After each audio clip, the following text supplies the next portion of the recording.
আমরা একত্রিত হয়েছি একটি পবিত্র সময়ে, পবিত্র দিনে। রমজান নিঃসন্দেহে মুসলিম হিসাবে আমাদের সবচাইতে গুরুত্বপূর্ণ ইবাদত। এই কারণে সবচেয়ে গুরুত্বপূর্ণ ইবাদত, বাকি সকল ইবাদত কিছু না কিছু লোক ঠিকানো ইবাদত হতে পারে, বিষয়ে প্রশ্ন আসতে পারে, কিন্তু রমজানের বিষয়ে প্রশ্ন করার কোনো সুযোগ নেই। রমজানের লোক দেখানোর কোনো বিষয় নেই, কোনো সুযোগ নেই। রমজান একমাত্র মহান আল্লাহর জন্য, সেটা একমাত্র মহান আল্লাহ নিচ্ছি জানেন কি রমজান রেখেছেন নাকি রাখেন না, এটা কেউ দেখার আমাদের কোনো সুযোগ নেই। আর অন্য কাউকে ভয় করেও রোজা রাখার কোনো কারণ নেই, কারণ আপনি যখন খাবেন না জানিয়ে না দেখে খাবার যথেষ্ট সুযোগ রয়েছে। সুতরাং যারা রোজা রাখেন নিঃসন্দেহে তারা খাঁটি ইমানদার নিঃসন্দেহে, কারণ পৃথিবীতে কাউকে ভয় করে রোজা রাখার কোনো মানুষ পৃথিবীতে নেই। কারণ আপনি গোপনে অফেন খেলেও আপনাকে তেমন একটা বাধা সৃষ্টি করার মতো তেমন কেউ নেই। আসলে আমরা যারা মুসলিম,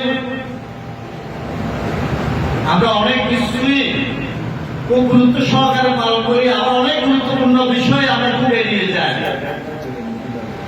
সেটা হলো আপনার মুসলিম হিসাবে আপনার সবচেয়ে গুরুত্বপূর্ণ বিষয় হলো আপনি অন্যের হক নাহাল করতে পারেন না। সেটা অর্থনৈতিক হতে পারে, সামাজিক হতে পারে, রাজনৈতিক হতে পারে, যে কোনো বিষয় হতে পারে। আমরা শুধু অর্থনৈতিক না, কিন্তু আমরা সার্বক্ষণিক আমরা অন্যের হক নাহাল করার সাথে জড়িত।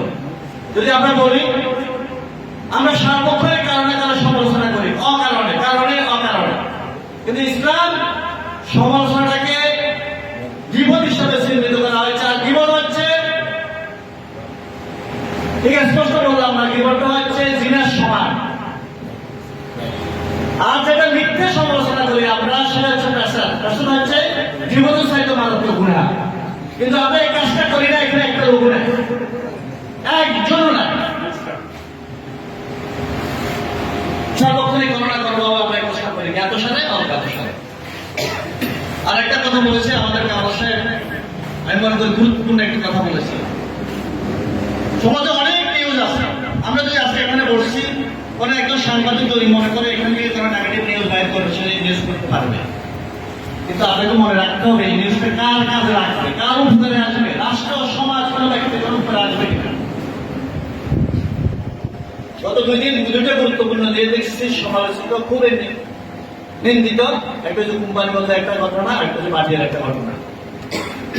নিশ্চয়ই হয়তো সন্দেহ করার মতো কারণ আছে, সত্যতা থাকতে পারে, নাও থাকতে পারে, কিন্তু সন্দেহের যথেষ্ট কারণ আছে।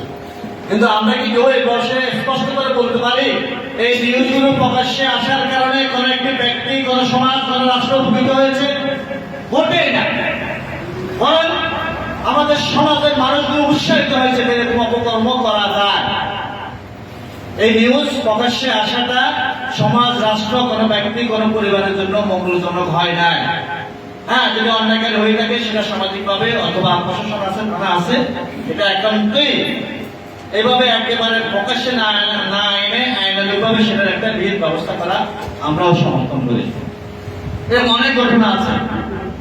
যদি এখন একটা ঘটনা আমি বলি, হয়তো আমাকে জড়িয়ে কথা বলা হবে, নিউজ করা হবে, তারপর আমি বলছি যে এখানে আপনারা যারা আছেন খুবই দায়িত্বশীল মানুষ, আপনারা আমরা যারা দায়িত্বশীল রাজনৈতিক অথবা আপনারা যারা সাংবাদিক আছেন, প্রায় প্রত্যেকে বক্তৃতা দেন, প্রত্যেকে নিউজ করেন মাটি কাটার বিরুদ্ধে। আমি একটু আপনাদেরকে বলি তো, শপথ দিয়ে বলছি আমি কোনো মাটি কাটার সাথে জড়িত না, কিন্তু বলতে হচ্ছে আপনাদেরকে একটু বলি তো, আপনি যে আপনার নতুন মাটিটা করবেন, মাটিটা কোথা থেকে আনবেন? বিমানে করে আনবেন? আপনি যে আপনার ঘরে একটা জায়গা ভরাট করবেন, সেখানে কোনো প্রয়োজনে মাটিটা কোথা থেকে আনবেন?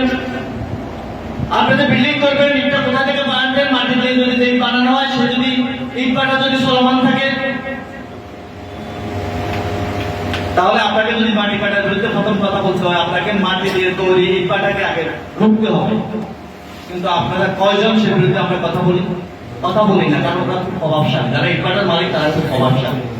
এরকম সমাজে অনেক অসঙ্গতি আছে, যার বিরুদ্ধে কথা বলা দরকার, ঠিক সেটাকে কথা না বলে, যেটা অপরাধের দিক থেকে হয়তো 5 ভাগ, সেটা নিয়ে আমরা খুব বেশি কথা বলি, খুব বেশি সেটা প্রকাশ্যে আনি, যেটা মোটে গ্রহণযোগ্য না। তো এই বিষয়গুলো আমরা সকলের দৃষ্টিগোচর করা উচিত। আমরা সকলে সামাজিক ব্যক্তিবর্গ, আমরা সবাই ঐক্যবদ্ধভাবে সংস্থা পরিবর্তন করতে হবে। উন্নয়নের ক্ষেত্রে, সামাজিক ন্যায় বিচারের ক্ষেত্রে, যে কোনো অপকর্ম প্রতিরোধের ক্ষেত্রে আমাদের একটি ভালো বুঝাশোনা থাকার প্রয়োজন আছে। আগামী দিনগুলোতে সবাই ঐক্যবদ্ধভাবে সামাজিক যে কোনো ন্যায় বিচারের পক্ষে এবং ভালো কাজগুলোর পক্ষে আমরা যেন সকলে একসাথে কাজ মুখে রাখতে পারি, সে প্রত্যাশা রেখে শেষ করলাম। খোদা হাফেজ। বাংলাদেশ জিন্দাবাদ।